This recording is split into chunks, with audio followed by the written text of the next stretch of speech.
Katie will be presenting today. If you don't know Katie, she's second year. Katie Katharine with an A. As Stephanie always reminds me when I spell it incorrectly repeatedly. Ozenberger, she's a PhD student who just passed her prelims last month. Qualifier, sorry. Hopefully you'll pass your prelims soon. And she actually is going to be finishing up her master's degree this fall, too, from the School of Public Health and Department of Epidemiology. And prior to that, she has a bachelor's degree in biology from the University of Colorado in Denver. She, since 2012, I think she's acquired quite a bit of experience in data management. She's been involved in some interesting projects ranging from a geological survey, how that relates to what she's doing now, you can ask her later, and some immunization work in the community and some work, I think, internationally. Yeah. So, and today she's going to be talking about an area of research that she's interested in developing. She hasn't conducted really any studies, but I think her goal is to kind of get a conversation going on areas that are potentially interesting to explore. Yay! So thank you. Thank you, Dr. Cato, and thank you everyone for coming to listen to an area or a topic that I want to develop my future research in. And so this is really the background or the foundation that I plan to use to start to build on that. And I also welcome feedback because it will help me frame my questions and how I approach this research. So feedback is definitely welcome. And as an overview, we're going to kind of do a background on the burden of depression in the U.S. and how treatment-resistant depression, or TRD, really contributes to this and define it.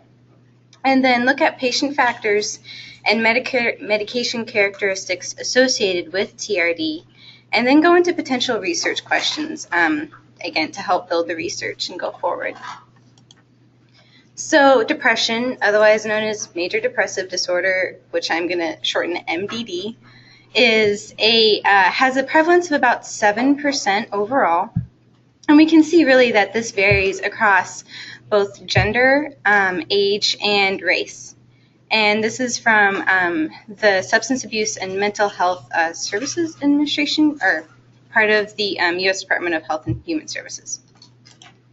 So, but the economic burden of depression really is pretty significant, especially when you look at other chronic conditions like diabetes and cancer. In 2000, about $83 billion in both lost time from work, so lost productivity, and direct medical costs such as healthcare utilization were contributed to depression. And this increased to over $200 billion per year in 2010. And about 5% of these costs are due to suicide, which is a result of depression. And what we know is that treatment-resistant depression really does represent a significant portion of this burden, and I will get into that more later with specifically breaking it down. But treatment-resistant depression patients, or TRD patients, are more likely to have a history of suicidal ideation and suicide attempts. And so really these numbers fail to capture the intangible cost. So the burden to society, the burden to families, and to these individuals in particular that depression causes. So treatment-resistant depression is unfortunately not consistently defined in the literature, which is really annoying. But basically, I'm going to describe it as major depression with a poor or unsatisfactory response to adequate treatment, which requires both optimal dose and duration of, and this is where the difference happens, either two antidepressants, two different ones, or two different antidepressants from two different classes. And the problem with this two different antidepressants from two different classes is that it fails to capture within class switching, and there really is no documented benefit. People don't have improved outcomes if they switch from change to a different class versus change between or within the class. And really, TRD, interestingly, it develops after long-term use of antidepressants. So the median range or the median time for people to be on antidepressants before they develop TRD is for about a year. And so this brings into a lot of questions. And so we know that about 60 to 70% of people respond to antidepressant treatment. However, about 10 to 30% of people on antidepressant treatment become treatment resistant. And this is where the problem comes in, where among patients with MDD, patients with TRD are really much more costly. And so they incur double the medical costs. They are more likely to be hospitalized for any cause. They also have a significantly higher burden of depression-specific treatment. So they go to the psychiatrist more. They are more likely to have inpatient hospitalization. And they switch treatments more often. So they have to go to the doctor more, and it's more costly. Also, TRD patients are more likely to have somatic symptoms, so they have more chronic pain. They have sleeping disorders. It impairs their psychosocial functioning. And so this is how we can see really that the majority of the burden, or a substantial portion of the burden of depression, is disproportionately attributed to TRD. So this has really a lot of clinical, public health, and policy implications for these reasons. But treatment-resistant depression and timing, and this is where it gets interesting, because how there aren't really consistent definitions, there aren't consistent timing the way people approach this in their studies. So for the first example, we have a symptom-free period on one antidepressant, which is then followed by a point in time where people develop symptoms, and then these symptoms persist across follow-up antidepressants. And then, and some clinicians call this breakthrough depression, but there's also the problem where depression symptoms persist from the beginning of their treatment. So regardless of how they haven't had any symptom-free period. And this is unfortunate because patients really who it has been shown that the more failed treatments people have, the less likely they are ever to achieve depression remission and have poorer overall health. So, but then with antidepressants in particular, there's a problem with how long they are on treatment. So an adequate duration, or an optimal duration for a trial, is really 6 to 12 weeks. But people respond to treatment differently within this time frame. And you can see this, the best case scenario is shown on this graph, where the solid blue line is a complete and a prompt response. So people find they have symptoms resolved within a little over 4 weeks. That's the best case scenario, but that often doesn't happen. This can get pushed back. So, for example, delayed, but eventually they may achieve a response. There might be a partial response, which you can see by the green solid line, and then a partial delayed response, which is that dashed green line, and then no response whatsoever, which is hard to see, but it's this kind of red dashed line, which then follows the bottom. But then you start to, when this then gets to be a problem when people go to their doctor after 2 weeks or 4 weeks, and they say that they haven't had any symptoms resolved. Their doctor may be more likely to change them, or they may be likely to discontinue their treatment early because they say this pill isn't doing anything for me. So it gets to be a problem of also medication adherence and how people take medications. And so this very broad view of the factors that contribute to TRD.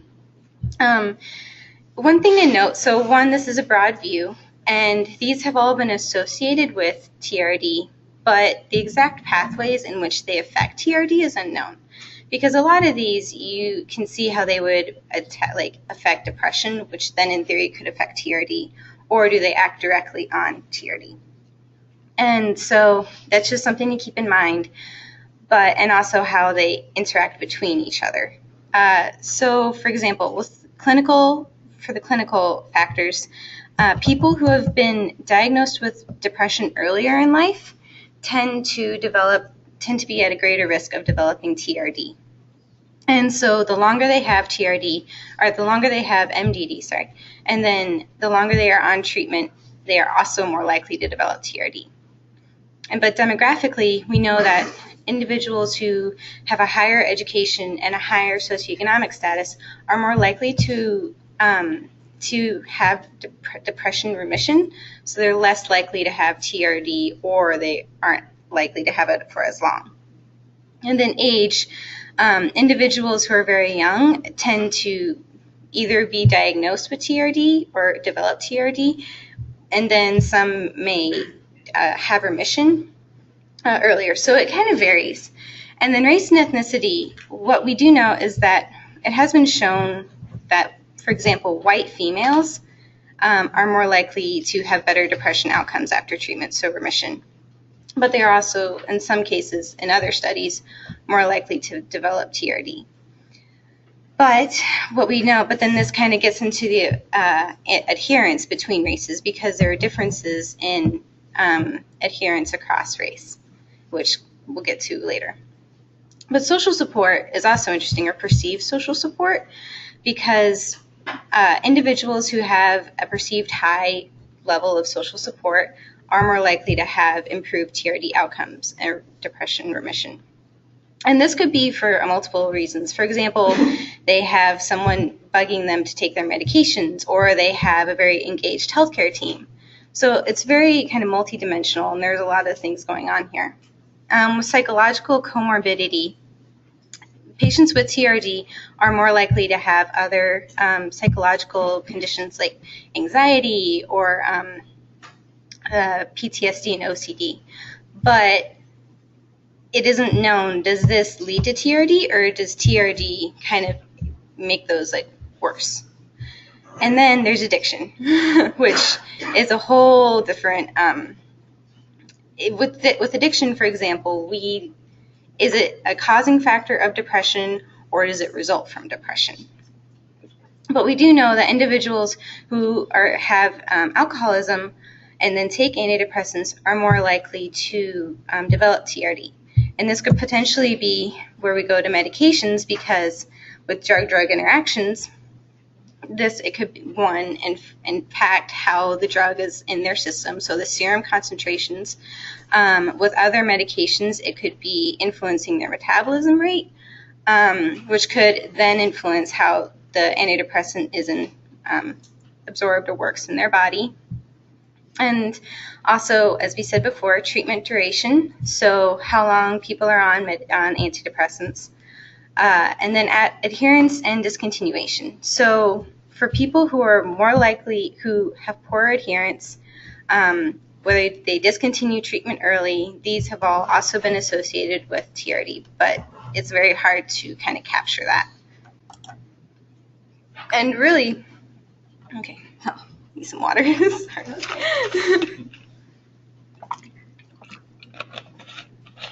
So there are several treatment strategies that clinicians use for TRD, and these can kind of be grouped into augmentation and switching treatments. And I'm going to focus really mostly just on the medication side of this, but there are other, there is psychotherapy, and there is also psychotherapy, and also, so I said that twice. There is also electroconvulsive therapy and transcranial magnetic stimulation. But to go back, augmentation can generally be defined as where they add another medication. So this can be broken into either second-generation antipsychotics, lithium, or a thyroid hormone. And then there's also combination therapy where they add another antidepressant. And then, but really what we have seen is that there isn't one strategy that is proven to be like most effective. And so with switching treatments, for example, they actually completely switch their antidepressant from the failed one. And this then brings into account a whole other problem with cross tapering.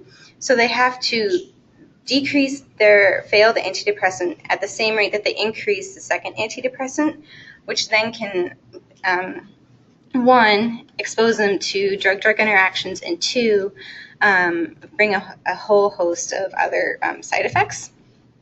So there are problems with this, and as we can see, this kind of also does increase, or by design, this increases polypharmacy.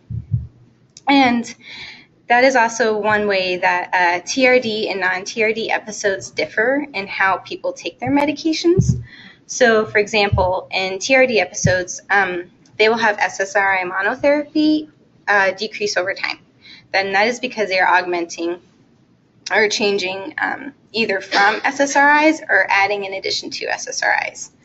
Whereas the majority of non-TRD episodes are just SSDI or SSRI monotherapy. And then, so again, drug-drug interactions, this could be a problem, and especially we see that among TRD episodes, they are more likely to be on different lines of treatment, multiple different lines of treatment for a shorter period of time. So they change more rapidly.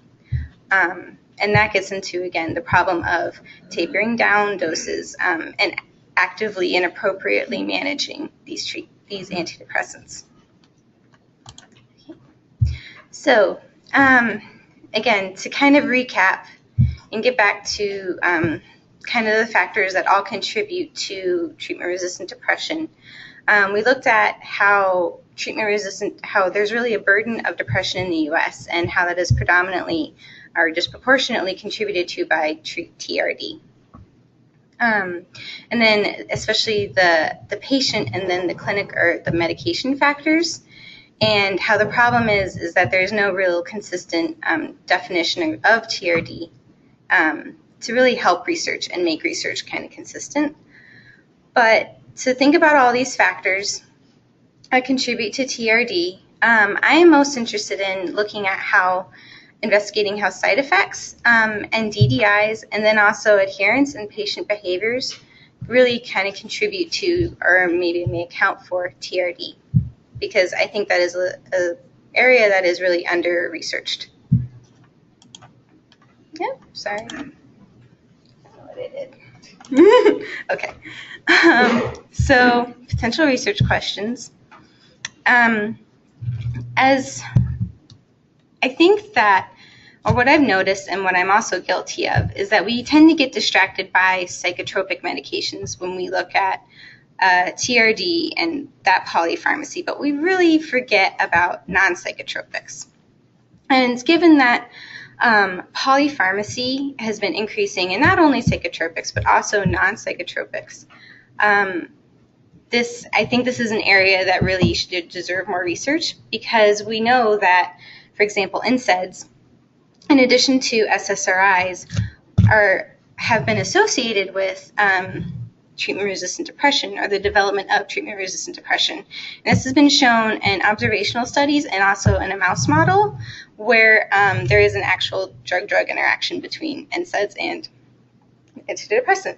So, again, polypharmacy, DDIs, and that's kind of the background.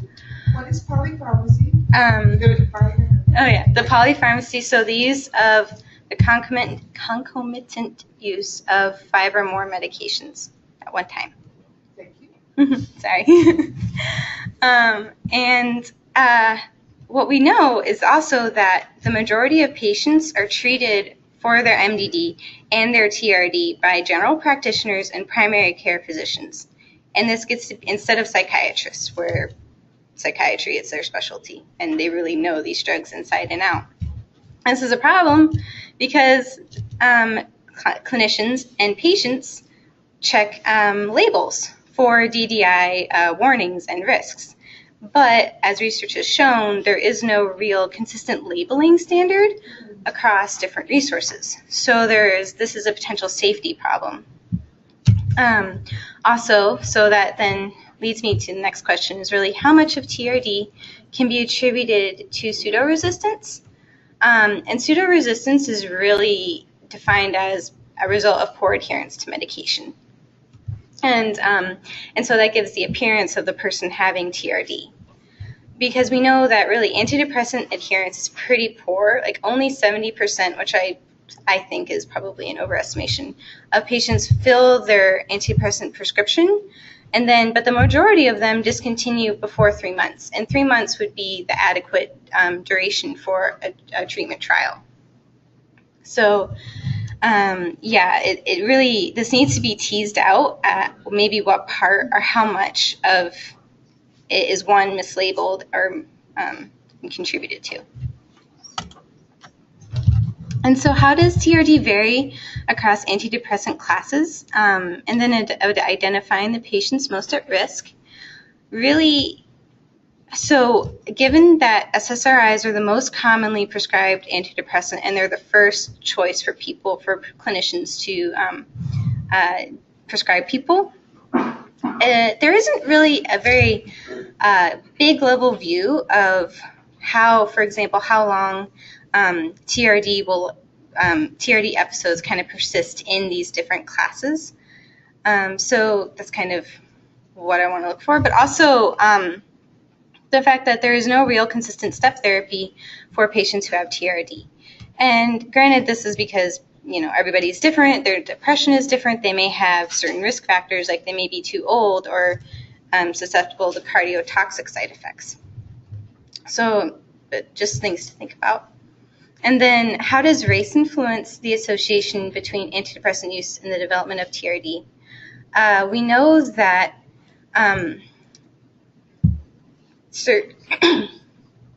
that there are disparities across treatment, that also adherence changes across different races. And granted, there are a lot of social factors also that contribute to this. So this is a very dense problem, which is really interesting.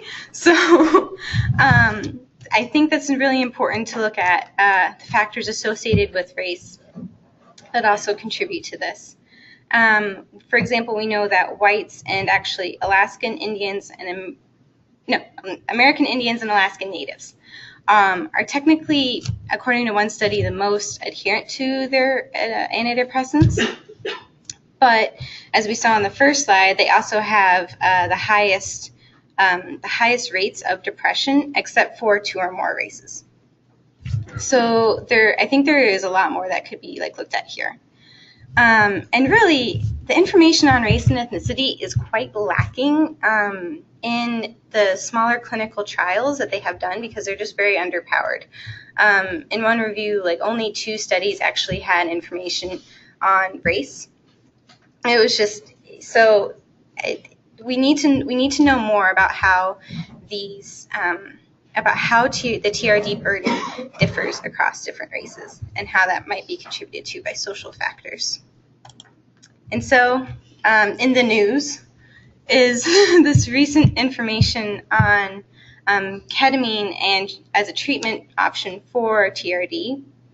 And well, just if you think about what we've kind of talked about, I don't know if this is necessarily a good thing, but so kind of a little bit of background.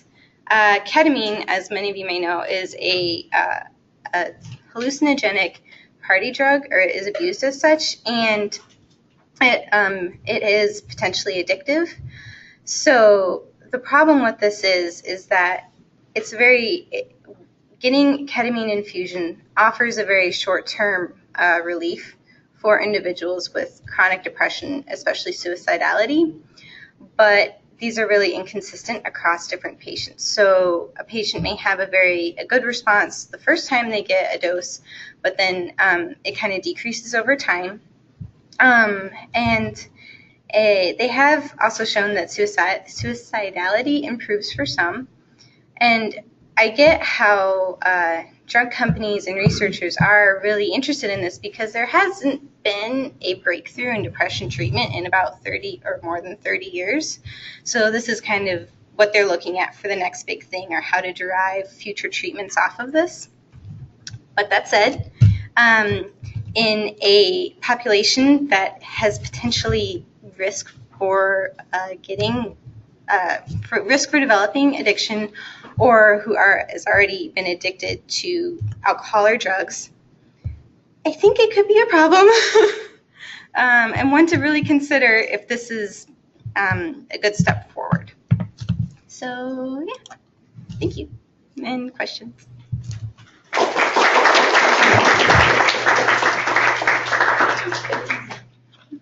actually using ketamine a little bit at the VA. Yeah. Resistance. There's a lot of clinical trials with it going on right now. Yeah, I think it is important to look at. I just think it's very important to keep in mind the potential risks from it. I mean, with any medication, but especially given that we are really in like the midst of the opioid epidemic and the potential for addiction with this. You're very kind. She looked at me. Is this research that you plan to pursue to answer those questions? Yeah, I think based on feedback, I think this is my stepping stone to kind of think about it and get my future direction maybe figured out or somewhat guided. In those thoughts, are you looking at primary or secondary data collection or combination? I think a combination. Tell us more. Okay. Maybe Kate, if you go back to your research questions and go through each one and tell us kind of a hypothesis that you have in mind. Okay. So for the first one, for example, a potential hypothesis would be investigating really if there is a dose response. So are people, is there a dose response between non-psychotropic medications in conjunction with concomitant TD among TRD patients? Okay, wait, I'm saying this wrong. Sorry, 1 second. I think hypothesis. Yes.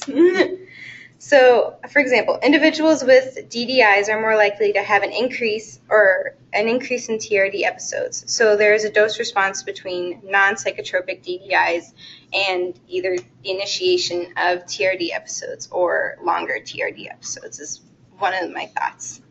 So go back to Stephanie's question. So how would you answer that? So for this, you really need a longitudinal data set with, I think this would be best answered by a claims data set because it would offer more, given like the timing and how important the timing is, especially like with knowing if they pick it up on the same date, maybe we can say that they are taking it at the same time. But unfortunately, that fails to capture the over-the-counter.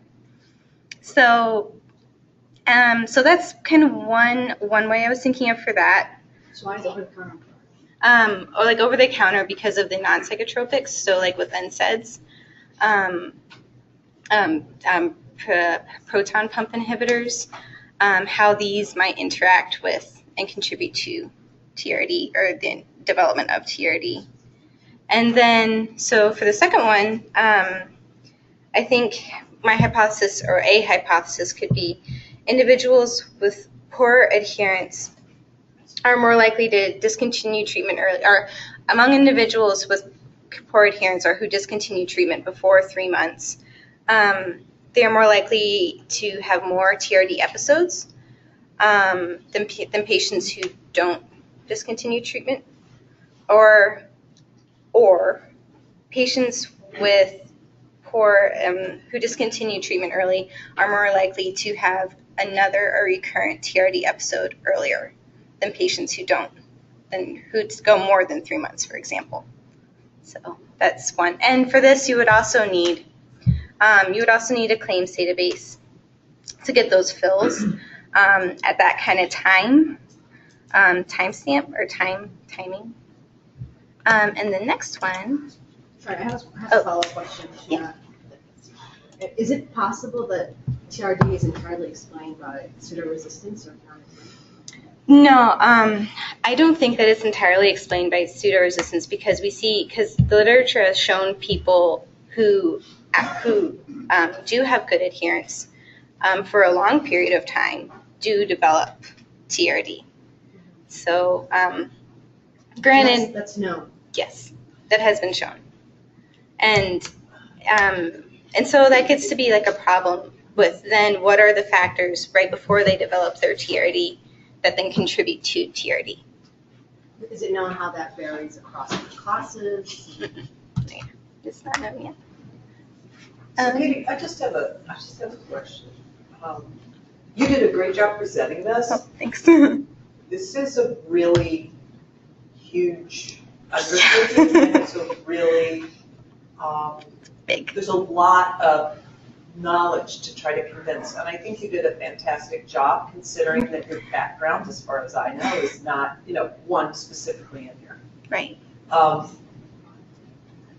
So I don't know this literature well at all, but one thing, as you're talking about this and thinking about this treatment-resistant depression happening over time, is it assumes that the patient's health is static over time. And there are a lot of health problems associated with depression. Right. And we might think of it as an organic depression in some ways. So we know the rates of depression and diabetes are higher than we would expect in a normal population or even in a chronically ill population. We don't know why. There are some folks here at UIC that are doing fMRI studies in folks with depression and with or without diabetes too. That might be very, at some point, could be helpful for you to go talk to. Yeah, no, definitely. And there's other literature that would suggest that perhaps depression is that in the early onset development of some dementias that you get a depression. Yeah. So it goes on and Parkinson's and things. So Right. I think that's one thing, and this is not a criticism of you, this is a criticism of the literature, because you tend to get the psychiatrists that just think about, one thing, right? So it's just really, really complicated. Right. And so I would encourage you, I think one contribution that you could really make is in trying to think about that and really articulate some of these other pathways that might be underlying what people think, and that is the things that you've articulated here, right? Because there's a lot of different.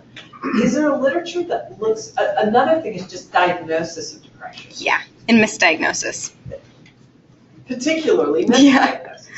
So are you using DSM criteria to diagnose it? Most primary care docs don't. They'll ask, how you feeling depressed, how you sleeping, how's your appetite, let's try an antidepressant, bam, you get a diagnosis, right? Yeah. So that's a problem. Exactly. And then dysthymia. And then there's a whole nother movement within psychiatry to go more towards research diagnostic criteria, the RDC approach. Right. With like the HAM-D and the M. No, this is the argument that the DSM is, well, I can just go on and on, but we can talk So later. there's a primary prevention, I think, of depression and they get even worse. They're looking more for functional and structural brain pathways. Yeah. So they're looking at the pathway, the circuitry in the brain that is more of a reward circuitry versus a pathway in the brain that's more of aversion. And cool. the idea is that anxiety, depression, a lot of the affective disorders, there's so much overlap that they're not really even distinct diseases. Yeah. That's just something to be aware of, Definitely. and It's interesting. Anyway, I would love to talk to you more about this. Oh, definitely. Yeah. So sorry for the monologue. I guess No first, great job. I think it's a really worthy Thank area you. of further research. So it's really interesting. I guess I just have two comments. I guess the first is a question. Is it important to differentiate the patients that fail because they are treatment intolerant, like they fail because they want to change because they gain weight or have low libido or something, versus someone that fails because they didn't have resolved symptoms? Those seem like two different patients. I agree. I think they're very important to distinguish. I think the problem is just distinguishing them without like an antidepressant history questionnaire, which then gets into, so that would be maybe like a primary data source. Right. But I think it is very important to distinguish between them, but then incorporate them into the whole still, because for whatever reasons these treatments are failing, whether it's like the side effects that they're experiencing, or they literally, the treatment just stops working for them. I think that's still important in the bigger picture to capture both, but it's, yeah, but then you have to. I can imagine if it's something like secondary data, you can't really know. Yeah. And then secondly, related to that, and just more of a comment, so if you were planning on maybe using some kind of claims database or something else that is using dispensing, there's a whole epidemiologic methods theory about conditioning on or selecting on patients that discontinue, the discontinuation of therapy. Okay. So in the absence of knowing why they stop it, either conditioning on it for the outcome or selecting for it, so chooses like a selection bias or like a differential like ascertainment of the bias. So there is a whole literature to kind of overcome that if you do use those methods, but be aware of them. Definitely. That's like there are strong critics of that specifically. Okay, cool. Thank you. Yeah, Dr. Touchette. Yeah, I agree. Nice presentation. It was great to see you explain the background and all of this in a very clear way. A couple of things that I would have found, or I would find a little helpful, and then a question for you. One would be, so you have the factors that contribute to treatment-resistant depression.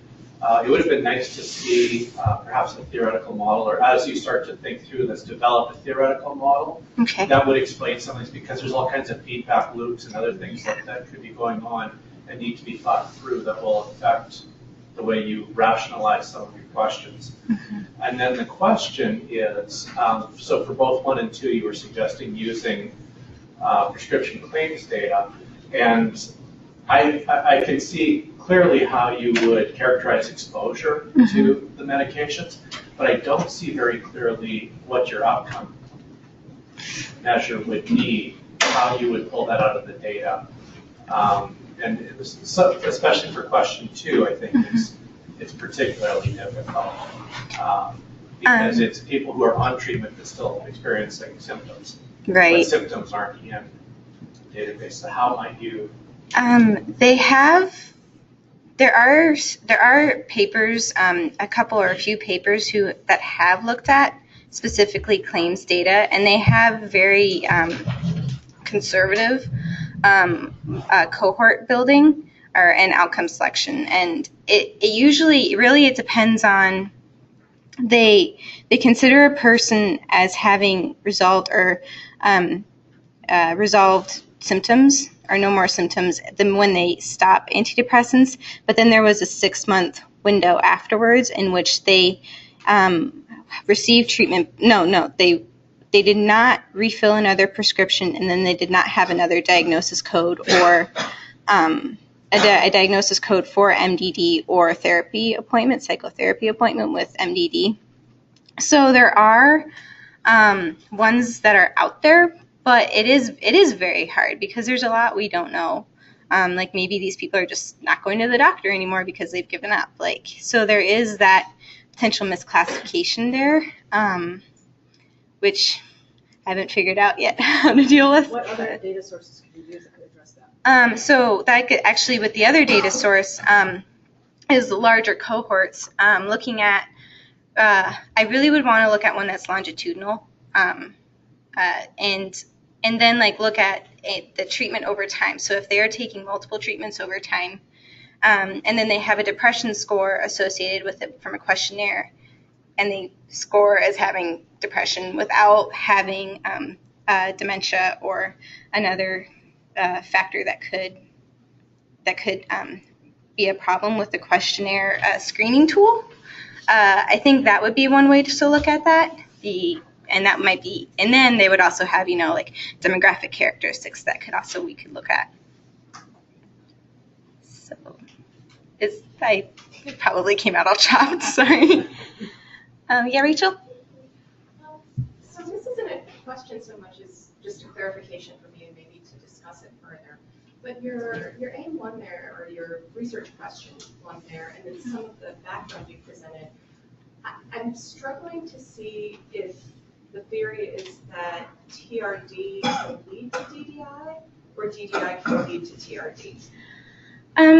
Well, so there is this problem over time. For example, if they have, so there's a few ways I'm looking at it. So over time, we're going to have people on a medication, then have to get on more medication, and it kind of leads to each other, and then it's like this time varying confounding. But one of my questions is, if a person has a DDI beforehand, are they more likely to develop or have a TRD episode, which could be indicated by a treatment change or a treatment augmentation? Okay, so is it more about how TRD is defined and the role of DDI in defining, in potentially creating a TRD episode, the way TRD is defined with it being multiple medications in sequence? Yeah. Okay, how would you identify or define a drug-drug interaction? So looking at the medications that they take, I mean, unless we have over-the-counter, just between those, if they're filled or if they overlap, just looking at it between there, kind of characterizing the pairs of medication, and then if there is a new change in treatment after or a treatment augmentation, like within a month or 2 months, or what is the window? I think that window is going to be really important in looking at. And is just in the literature about that, is dosing a part of that as well, or is it just the drugs specifically? Well, that is a problem, especially with dosing for like an antidepressant. This could be a suboptimal dosing, or they could be having a trouble, or they might not be achieving a certain serum level that's appropriate because of other medications they're taking. So that might be a reason, or it might just be them as an individual and their genetics and their metabolism. So that's hard. And then that gets into the pseudo-resistance part. So yeah, I'm thinking about how to tease that apart. A follow-up question. So is there a clinical rationale for DDIs? Oh, definitely. Maybe clarify that. Oh, okay. So why DDIs? Why not non-DDI polypharmacy? They're two different things. Right. So with DDIs in particular, this could impact how the drug is metabolized and like the level it is in their body. So maybe they aren't getting enough of a serum dose of the antidepressant, or they're getting too much, and that leads to toxicity. So and also like with NSAIDs, we know that NSAIDs then they interfere with the way SSRIs act in the body. So they decrease their effectiveness? Yeah, they decrease the effectiveness, which then leads to treatment failure. So, okay. Did I answer everyone's question?